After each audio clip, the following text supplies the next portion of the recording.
Hello दोस्तों, नमस्कार। Dream campus में आपका स्वागत है। मैं हूं शिवजीत सिंह। दोस्तों, इसके पहले वाले वीडियो में हम जो है अर्बनाइजेशन के बारे में पढ़ रहे थे और अर्बनाइजेशन से ही रिलेटेड एक टॉपिक है जो स्लम डेवलपमेंट का है। ठीक है, मलिन बस्ती का जो विकास होता है अर्बन एरियाज में, वो वाला टॉपिक है। और slum development and associated problems, तो आज हम इसके बारे में बात करेंगे।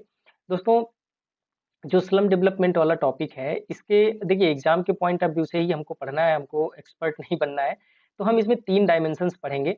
एक तो ये कि स्लम होता क्या है, ठीक है? स्लम डेवलपमेंट के पीछे उसके काजेज़ क्या-क्या हैं, कारण क्या-क्या हैं, और उसके बाद गवर्नमेंट ने अभी तक क्या-क्या किया है और आगे हमको क्या करना चाहिए। मतलब 4 डायमेंशंस हमको पढ़ना है, मतलब वे फॉरवर्ड लास्ट वाला, ठीक है? तो इसी पे फ़ोकस होना है और क्वेश्चंस जो भी आपके आएँगे जीएस में, देखिए जीएस पेपर 1, 2, 3, 4 कहीं पे भी ये पूछा जा सकता है क्योंकि ये सोशल इश्यू है। तो हमारा जो फ़ोकस होगा इसी 4 डायमेंशंस पे होगा। दोस्तों, शुरू करने से पहले जो लोग नए हैं, मैं उनको ये बता देना चाहता हूँ कि जितने भी लेक्चर्स हैं ये सब सारे, इसका पीडीएफ आपको हमारे टेलीग्राम चैनल पे मिलेगा, हिंदी और इंग्लिश दोनों में मिलेगा ये। और टेलीग्राम चैनल का लिंक नीचे डिस्क्रिप्शन बॉक्स में दिया गया है, आप वहाँ से जाकर के जॉइन कर लीजिए।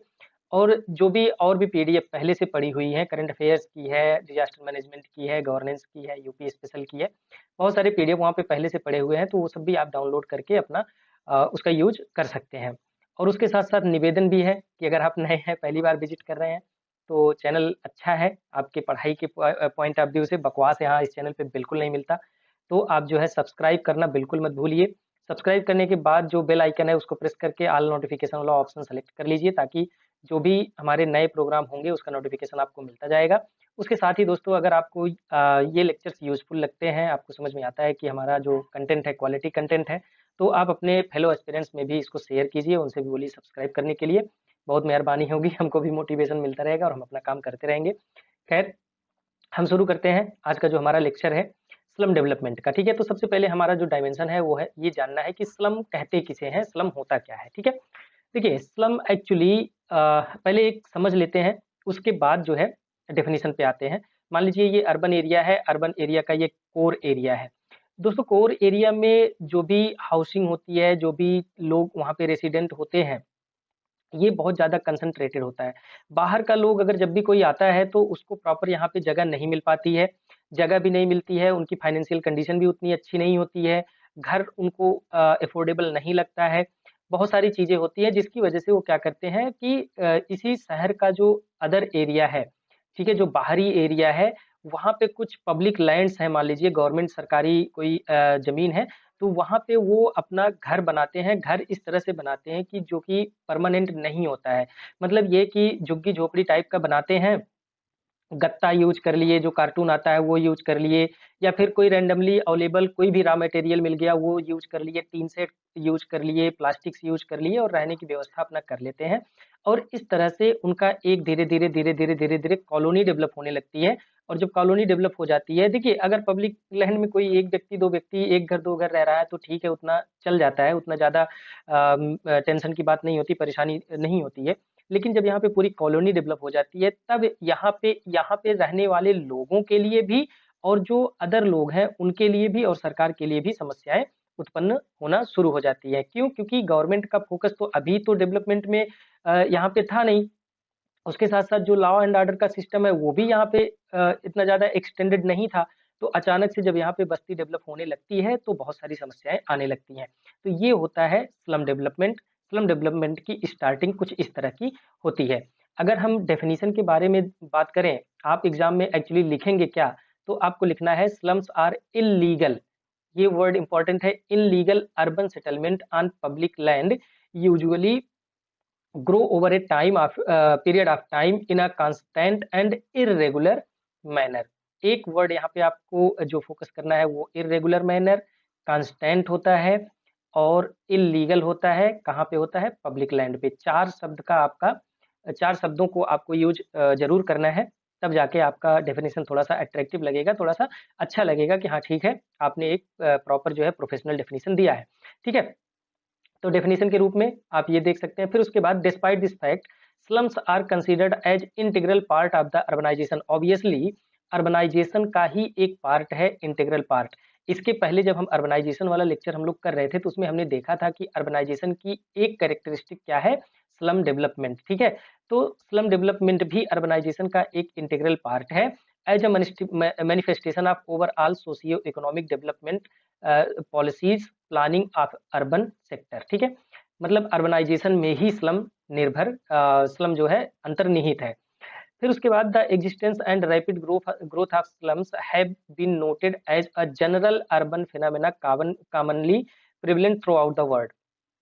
मतलब ये केवल इंडिया की समस्या नहीं है, केवल इंडिया में होने वाली ये प्रोसेस नहीं है, ये पूरे विश्व में पाई जाती है। ठीक है, पूरे विश्व में होता है।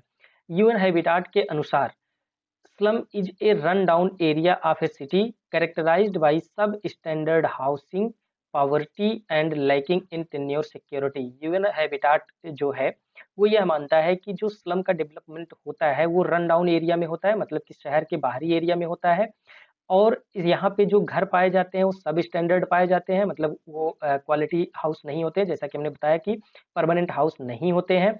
उसके बाद पावर्टी से ग्रसित होते हैं यहाँ के लोग। और उसके बाद टेन्योर सिक्योरिटी, सबसे जो महत्वपूर्ण चीज है दोस्तों यही कि झुग्गी झोपड़ी बसी हुई है, कोई सुप्रीम कोर्ट की गाइडलाइंस आ गई, कोई डायरेक्टिव आ गया या गवर्नमेंट का कुछ ऐसा प्लान आ गया, उन्होंने इसको उजाड़ दिया।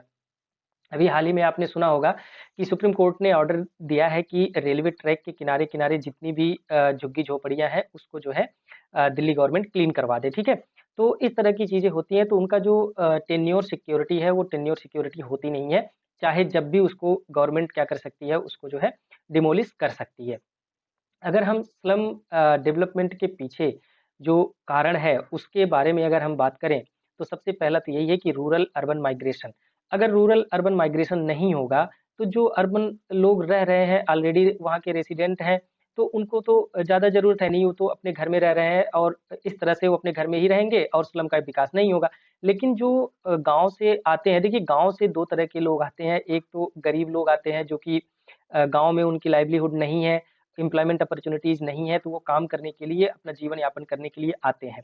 ऐसे में उनके पास ना तो उतना पैसा होता है कि वो यहाँ पे आके रेंट पे हाउस ले सकें, एक प्रॉपर घर ले सकें और काम कर सकें। उसके साथ साथ जो उनकी आजीविका होती है दोस्तों वो भी डेली बेसिस पे होती है। तो ऐसे में वो ये चाहते हैं कि जो हाउसिंग है वो परमानेंट ना ही हो। उसके अलावा बहुत सारे टाइम पे ये भी देखा गया है कि वो मूविंग वर्क करते हैं। मान लीजिए कोई कंस्ट्रक्शन वर्किंग में है, आज मान लीजिए शहर के इस क्षेत्र में कंस्ट्रक्शन हो रहा है, तो वो यहाँ पे उनके लिए काम मिल जाएगा। लेकिन पता चला कि अगले आने वाले समय में शहर के दूसरे छोर पे कंस्ट्रक्शन हो रहा है, तो उनको वहाँ पे जाकर के काम करना है। और अगर डेली काम करना है तो इतना दूर की ट्रेवलिंग उनके लिए क्या हो जाएगा, अफोर्डेबल नहीं रह जाएगी। तो ऐसी स्थिति में वो क्या करेंगे कि मूव करना होगा, और मूव करने के लिए अगर यहाँ पे उनका परमानेंट हाउसिंग है तो फिर मूव करना मुश्किल हो जाएगा, तो फिर काम भी करना मुश्किल हो जाएगा। तो इस तरह से वो तमाम चीजें होती हैं। दूसरे जो टाइप के रूरल टू अर्बन माइग्रेशन करने वाले होते हैं, मान लीजिए कि एजुकेशन के लिए आ रहे हैं या फिर कोई गवर्नमेंट जॉब करने के लिए आ रहे हैं या किसी बड़ी प्राइवेट कंपनी में काम करने के लिए आ रहे हैं, तो उनका स्लम डेवलपमेंट में उतना रोल नहीं होता है, तो ये हमारे कंसिडरेशन का सब्जेक्ट नहीं है। ठीक है, तो रूरल टू अर्बन जो माइग्रेशन होता है, स्पेशली जो पुअर लोग होते हैं वो जो माइग्रेट करते हैं, तो वो जो है स्लम डेवलपमेंट में अपनी भूमिका अदा करते हैं। उसके बाद डिमांड सप्लाई ऑफ हाउसिंग, कभी कभी ऐसा देखा गया है कि जो बाहरी लोग आ रहे हैं, ठीक है, वो कुछ हद तक अफोर्डेबल हाउस अफोर्ड भी कर सकते हैं, मतलब उनकी कुछ अफोर्डेबिलिटी होती भी है, लेकिन उनको उनके डिमांड के अनुसार, उनके अफोर्डेबिलिटी के अनुसार घर नहीं मिल पाता है। या फिर कभी-कभी ऐसा भी होता है कि वो अफोर्डेबल है, मतलब कि वो पे करने के लिए तैयार हैं, लेकिन फिर भी उनको घर नहीं मिल पाता है। ऐसे कंडीशन में वो क्या करते हैं कि जो पब्लिक लैंड होती है उस पे अपना बसेरा बना लेते हैं। फिर उसके बाद limited access to financial resources, जैसा कि हमने बताया कि गरीब लोग अगर गाँव से आएगा, तो उनके पास उतना पैसा नहीं होगा कि वो रेंट पे हाउस ले सकें। ऐसे में वो क्या करेंगे, एक नॉन परमानेंट अपना कोई झुग्गी-झोपड़ी बना के रहना शुरू कर देते हैं। उसके बाद एक मोस्ट इम्पोर्टेंट चीज़ जो निकल के आती है, पुअर अर्बन गवर्नेंस। जो अर्बन लोकल बॉडीज़ हैं, वो अच्छी तरह से प्लानिंग नहीं कर पाती हैं। अगर प्लानिंग होती भी है तो उसको एग्जीक्यूट नहीं कर पाती हैं, और एग्जीक्यूट ना होने के पीछे जो कारण है वो 2 कारण हो सकता है। एक तो उनके पास मान लीजिए कि पैसा ही नहीं है, फंड नहीं है। दूसरा जो एग्जीक्यूटिव विल होता है, जो विल पावर है उनकी, जो काम करने का एक उनके अंदर होना चाहिए कि काम करना है, वो नहीं हो पाता है। और दूसरा, कोई अगर पॉलिटिकल इंटरफेरेंस आ गया, करप्शन आ गया, ये सब सारी चीज़ें हैं। तो जिसकी वजह से जो स्लम्स का डेवलपमेंट हो रहा है, वो डेवलपमेंट होते जाता है और जो अर्बन लोकल बॉडीज़ हैं, वो कुछ विशेष उपाय उसके लिए नहीं कर पाती हैं, ठीक है? तो ये तो बात हो गई कारण की। अभी तक हमने 2 डायमेंशन देख लिया, एक कि क्या है स्लम, दूसरा स्लम के पीछे कारण क्या है। अभी तीसरा देख लेते हैं कि अभी तक जो गवर्नमेंट ने काम किया है, ये तो मान लीजिए अभी इसके बाद देखेंगे। अभी तक हम देखते हैं कि जो वहाँ के लोग हैं, उनके सामने परेशानियाँ क्या-क्या होती हैं, ठीक है? उसके बाद हम देखेंगे कि जो भी आज तक गवर्नमेंट ने अपना स्टेप लिया है, वो कौन-कौन से स्टेप हैं। सबसे पहले देखिए जो वहाँ पे लोग रह रहे हैं, सबसे पहली बात तो उस पे कोई ध्यान नहीं देता है, तो उनकी जो बेसिक सर्विसेज़ हैं या बेसिक एमिनिटीज़ है, जैसे हेल्थ है, सैनिटेशन है, क्लीन वाटर की सप्लाई है, इलेक्ट्रिसिटी प्रॉपर सप्लाई है या फिर फूड सिक्योरिटी है, ये सब इश्यूज़ उनके सामने आती हैं, जो भी वहाँ पे रह रहे हैं। सब स्टैंडर्ड हाउसिंग के बारे में हमने देख ही लिया कि उनके घर जो है सब स्टैंडर्ड होते हैं। उसके बाद ओवर क्राउडिंग होती है, मतलब कि कम ही क्षेत्र में ज़्यादा लोग रह रहे हैं। तो जब ओवरक्राउडिंग होती है तो इससे दोस्तों कई तरह की समस्याएँ भी आती हैं, सोशल समस्याएँ भी आती हैं या फिर बायोलॉजिकल समस्याएँ मतलब कि हेल्थ प्रॉब्लम्स आती हैं, तरह-तरह के रोग विकसित होने लगते हैं, साफ-सफाई नहीं हो पाती है, अच्छे से भोजन उनको नहीं मिल पाता है और सोशल अगर परेशानी की बात करें तो क्राइम्स वगैरह बढ़ने लगते हैं, चोरी-चमारी होने लगती है, ठीक है? रेप वगैरह, किडनैपिंग वगैरह ये सब या फिर ड्रग का जो डीलिंग है, गैम्बलिंग वगैरह ये सब होने लगता है। फिर उसके बाद अनहेल्दी लिविंग कंडीशंस होती है, हैज़ार्डस लोकेशन पे ये लोग रहते हैं। कहीं पे मान लीजिए कि बेसिक सर्विसेज़ तो उनको मिलती नहीं, ओपन सीवरेज है जो कि उनके लिए खतरनाक है, लैक ऑफ पाथवेज़ है, ठीक है? अनकंट्रोल्ड डंपिंग वेस्ट है, मतलब जहाँ पे वो रह रहे हैं वहीं बगल में पता चला कि म्युनिसिपैलिटी का वेस्ट ले जाकर के डंप किया जा रहा है, तो वो सड़ गल रहा है। तो तमाम तरह के बैक्टीरिया और वायरस इस तरह से वहाँ पे निकल के आ रहे हैं, तो जो कि उनके लिए क्या कर रहे हैं, एक डिज़ीज़ के लिए कारण बन रहे हैं। फिर उसके बाद पॉल्यूटेड एनवायरनमेंट है, ठीक है? Further slums come up in hazardous locations such as proximity to the industrial plants, toxic emissions, waste disposal sites. इन सब जैसे मान लीजिए कोई इंडस्ट्री है और इंडस्ट्री के आस-पास लोगों ने अपना बसेरा बना लिया और रहना शुरू कर दिए, तो ऐसे में इंडस्ट्री से निकलने वाले मान लीजिए कोई धुआँ निकल रहा है टॉक्सिक, तो वो भी उनके लिए नुकसानदायक है। या फिर कोई बाई प्रोडक्ट निकल रहा है जो कि कोई केमिकल हैज़ार्डस केमिकल है और ये उनके पानी में जाके मिल जा रहा है और उसी पानी का ये पानी को कंज़्यूम कर रहे हैं, तो वो भी उनके हेल्थ के लिए प्रॉब्लम का एक कारण बन सकता है, ठीक है? फिर उसके बाद perpetuating cycle of the poverty, एक बार बेचारा जो गरीब आया है, वो बहुत ज़्यादा लंबे समय तक गरीब ही रह जाता है, उसकी जो सिचुएशन है, उसकी जो स्थिति है, वो सुधर ही नहीं पाती है, ठीक है? उसके बाद बहुत सारे सोशल प्रॉब्लम्स जैसा कि हमने यहाँ पे डिस्कस किया, बहुत सारे सोशल प्रॉब्लम्स आने लगते हैं। सोशल एक्सक्लूजन मतलब उस वहाँ के जो लोग रह रहे हैं वहाँ पे, उनको लोग हेय दृष्टि से देखने लगते हैं, सब स्टैंडर्ड लोग होते हैं, तो उनको उतना ज़्यादा भाव नहीं मिलता है, ठीक है? फिर उसके बाद हाई लेवल ऑफ क्राइम्स होता है, हमने इसके बारे में देख ही लिया। जेंडर डिस्क्रिमिनेशन बहुत ज़्यादा देखने को मिला है, आप स्लम में चले जाइए तो वहाँ पे महिलाओं और बच्चों के खिलाफ बच्चों के अगेंस्ट जो है बहुत ज़्यादा वायलेंस वगैरह देखने को मिल जाता है। कोई पता चला अपने पत्नी को पीट रहा है, कोई बाप अपनी बेटी को पीट रहा है। तो इस तरह की बहुत सारी समस्याएँ आप जो है वहाँ पे देख सकते हैं। उसके बाद हेल्थ प्रॉब्लम हमने देख ही लिया कि क्लीन वाटर नहीं मिल पाएगा, सैनिटेशन नहीं हो पाएगा, हाइजीन फैसिलिटीज़ नहीं है, residents are at great risk of the contracting water borne disease हमने बताया कि एक तो देखिए कि वो कंटामिनेटेड वाटर कंज्यूम कर रहे हैं जो कि कोई केमिकल इंडस्ट्री से रिलीज हुआ है। दूसरा, वहाँ पे अगर प्रॉपर सीवरेज नहीं है, नाली की व्यवस्था नहीं है तो पानी इकट्ठा होगा और जब पानी इकट्ठा होगा तो वाटर बॉर्न डिजीज जो है वहाँ पे पैदा हो जाएंगे। फिर उसके बाद रेस्पिरेटरी डिजीज भी देखने को मिला, ठीक है? High population density, lack of proper toilets वगैरह की भी व्यवस्था नहीं हो पाती है। हालांकि अभी अगर आप दिल्ली में देखें तो पब्लिक टॉयलेट्स बनाए जा रहे हैं और उसको अच्छी तरह से एग्जीक्यूट भी किया जा रहा है, लेकिन अभी इसकी जो है संख्या भी बहुत कम है और उसमें सुविधाएँ भी बहुत कम है, साफ-सफाई समय पे नहीं हो पा रही है। फिर उसके बाद close proximity of homes allows diseases to spread quickly.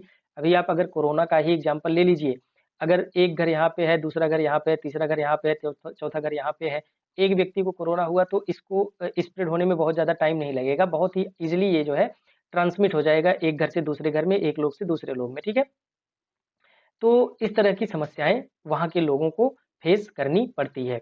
अगर हम देखें कि गवर्नमेंट ने अभी तक क्या-क्या किया है स्लम के डेवलपमेंट के लिए या फिर स्लम का जो रिहैबिलिटेशन होता है उसको ब्यूटिफिकेशन करने के लिए, उसके लिए अभी तक क्या-क्या किया है, तो एक प्रोग्राम है नेशनल स्लम डेवलपमेंट प्रोग्राम, ये 1996 से चल रहा है, ठीक है? फिर उसके बाद वाल्मीकि अंबेडकर मलिन बस्ती आवास योजना है, ये 2001 से चल रहा है। ये निर्मल भारत अभियान जो है इसके अंतर्गत चल रहा है। फिर उसके बाद integrated housing slum development programme, Rajiv Awas Yojana, प्रधानमंत्री आवास योजना, स्मार्ट सिटी, स्वच्छ भारत मिशन, अमृत योजना, हृदय और इम्प्रूवमेंट एंड क्लियरेंस एक्ट, एक एक्ट भी है 1956 से चल रहा है।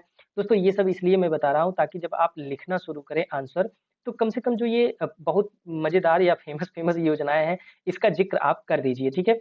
अगर मान लीजिए ये सब नेशनल स्लम डेवलपमेंट प्रोग्राम नहीं याद आ रहा है, तो आप कम से कम स्मार्ट सिटी, स्वच्छ भारत, अमृत, हृदय, प्रधानमंत्री आवास, राजीव आवास, ये सब चीजें आप लिख दीजिए, या फिर निर्मल भारत अभियान लिख दीजिए, ये सब याद आ गया तो ठीक है।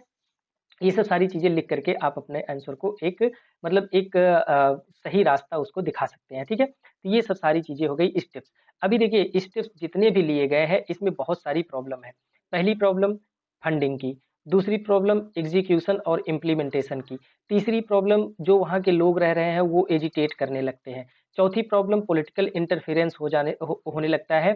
गवर्नमेंट अगर कुछ करना चाहती है, सही काम भी करना चाहती है, तो जो अपोजिशन होता है वो उसको अपोज करने लगती है, मतलब पॉलिटिसाइज कर दिया जाता है। क्योंकि कई बार ये देखा गया है कि पॉलिटिकल पार्टीज को एक अच्छा खासा वोट बैंक मिल जाता है जो स्लम्स होते हैं वहां से, ठीक है। तो अपना पॉलिटिकल जो इंटरेस्ट है उसको साधने के लिए यहाँ पे पॉलिटिकल इंटरफेरेंस आ जाता है। तो इन सब सिचुएशन में हमको करना क्या है उसके बारे में एक बार देखते हैं। सबसे बड़ी बात जो स्लम डेवलपमेंट का सबसे बड़ा कारण है दोस्तों, वो है रूरल टू अर्बन माइग्रेशन। तो इसको हमको रोकना पड़ेगा। जैसा कि हमने पिछले लेक्चर में भी बताया था कि अगर हम रूरल एरिया को सस्टेनेबल बना दें, ठीक है, उसको स्मार्ट विलेज के रूप में डेवलप करें, जो भी बेसिक एमिनिटीज होती हैं along with the employment and education and health facilities, वो जो है वहाँ पे प्रोवाइड करवा दी जाए, तो लोगों का माइग्रेशन ही कम हो जाएगा। तो जब माइग्रेशन कम हो जाएगा तो स्लम का डेवलपमेंट कम हो जाएगा। फिर उसके बाद slum rehabilitation rather than the demolition, मतलब ये कि जब भी देखा जाता है कि कहीं पे कोई स्लम है और उसका सुधार करना है तो गवर्नमेंट सीधा क्या करती है, बुलडोजर चलवा देती है। तो ऐसी स्थिति में क्या करना है कि इसका ब्यूटिफिकेशन करना है या फिर रिहैबिलिटेशन करना है रेदर देन द डिमोलिशन। आप डिमोलिश मत करिए, बल्कि उनके लिए एक प्रॉपर जगह पे घर की व्यवस्था कर दीजिए, बेसिक एमिनिटीज उनको प्रोवाइड करवा दीजिए। और अगर इस कार्य के लिए थोड़ा बहुत पैसा की भी जरूरत है तो आप एक नॉमिनल टैक्स जो है लगा सकते हैं। तो डिमोलिश करने से बेटर ये है कि उसको रिहैबिलिटेट कर दिया जाए। फिर उसके बाद उसी से रिलेटेड एक चीज ये भी है, जियोग्राफी ऑप्शनल वाले इसको अच्छी तरह से जानते होंगे कि स्लम ब्यूटिफिकेशन क्या होता है, ठीक है। मतलब ये कि जो भी चीजें हैं उसको कुछ इस तरह से पेड़ पौधा लगा के थोड़ा सा ब्यूटीफाई कर दिया जाए ताकि वो दूर से भी देखने में अच्छा लगे और वहां पे जो लोग रह रहे हैं उनके स्वास्थ्य पे भी कोई बहुत ज्यादा फर्क ना पड़े, ठीक है। उसके बाद पावर्टी मेन काज है। यहाँ पे जो स्लम के लोग जो रह रहे हैं उनको आसपास ही कुछ ऐसी व्यवस्था कर दी जाए ताकि उनको वहां पे रोजगार मिल सके। उसके साथ-साथ इनके अंदर एमएसएमई या फिर अपना बिज़नेस स्टार्ट करने के लिए कुछ फाइनेंशियल असिस्टेंस दिया दिया जाए, कुछ स्किल डेवलपमेंट का प्रोग्राम चला दिया जाए, कुछ ट्रेनिंग का प्रोग्राम चला दिया जाए, ठीक है? ये सब सारी व्यवस्था कर देनी चाहिए।